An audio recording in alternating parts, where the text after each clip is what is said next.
चला हमारे बॉलीवुड इंडस्ट्री एक नया मुकाम तक पहुंचा था। जी हाँ, आज तक यह कभी नहीं पहुंच पाई।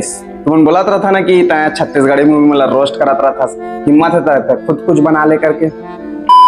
एक टीम बना था, ना कोई बड़े नाम ना कोई बड़े इन्फ्लुएंसर, चाहिए तो सिर्फ टैलेंट। जो टैलेंट है तुम उनके दब के रह गए आज तक बड़े बड़े पैसा वाला पार्टी डायरेक्टर मन के सामने या फिर बड़े बड़े इन्फ्लुएंसर मन के सामने कोई सभी लव स्टोरी पिक्चर बनाईस, ओमा बड़े बड़े इन्फ्लुएंसर मन लेके मूवी बना दिस। एमा का है टैलेंट है, जो टैलेंटेड आदमी जो मन टैलेंटेड हवा वो मन के टैलेंट है दब के, वो टैलेंट ला अब निखारना है। तुम्हें पता है मैं बहुत सारा ऑडिशन दिला हूं छत्तीसगढ़ी मूवी में, और लास्ट ऑडिशन रही से बेनाम बादशाह करण खान के जांजगीर चांपा में। तुमने आज तक मुझे एक ऐसे लड़की या एक ऐसे लड़का बता देवा जे हा ऑडिशन दिला के, मतलब वो इन्फ्लुएंसर भी ना हो या फिर ओकर पास पैसा ना हो, जे हा ऑडिशन दिला के छत्तीसगढ़ी मूवी में एक नया मुकाम तक पहुंचे हुई। ऑडिशन में नाम मात्र रख सिर्फ हम मूवी चलाए बर कहूँ जगह स्कूटी के प्रोग्राम रखा थे, हीरो हीरोइन मन अपन मूवी के प्रमोशन पर जाते, यहाँ जाते वहाँ जाते, थिएटर में जाते और स्क्रिप्ट ठेंगा। मोर पास ऐसे ऐसे स्क्रिप्ट है ना जेला अगर हम बड़े पर्दा में उतार दें तो ये जो हमारे बॉलीवुड वाला मन लव स्टोरी पिक्चर या कुछ भी नया करे कोशिश नहीं करे ना,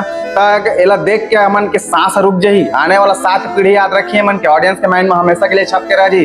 छत्तीसगढ़ में तो कहा अन्य राज्य में भी एक चर्चा हो ही, कोई ले यहाँ 1 रुपया नहीं लगाना है। अगर तुम्हें लगा था कि मोर पास ऐसे टैलेंट हवा जेकर से मैं अपन छत्तीसगढ़ी मूवी ले एक नया मुकाम तक पहुंचा सकता हूँ, तब तुम मुझे डीएम कर सकता था। अब रही बात पैसा कहाँ ले आई, अगर हमन के टीम वर्क अच्छा रही तो डोनेशन भी मिली और को फंडर भी मिली। हमन सीधा ज्यादा बड़े प्लेटफॉर्म में काम नहीं करना है कि सीधा थिएटर में रिलीज करना है हमन के मूवी ला। हमन अभी क्या है ऑडियंस चाहिए, हमन ला ऑडियंस मन तक पहुंचे हमन के मूवी है तो हमन से अभी यूट्यूब में ही काम करबो। मैं रोज एक वीडियो इंस्टाग्राम और यूट्यूब में अपलोड करिए कि कैसे वर्क करना है, क्या करना है तो चला फिर छत्तीसगढ़ी मूवी इंडस्ट्री के लिए कुछ नया करते हैं।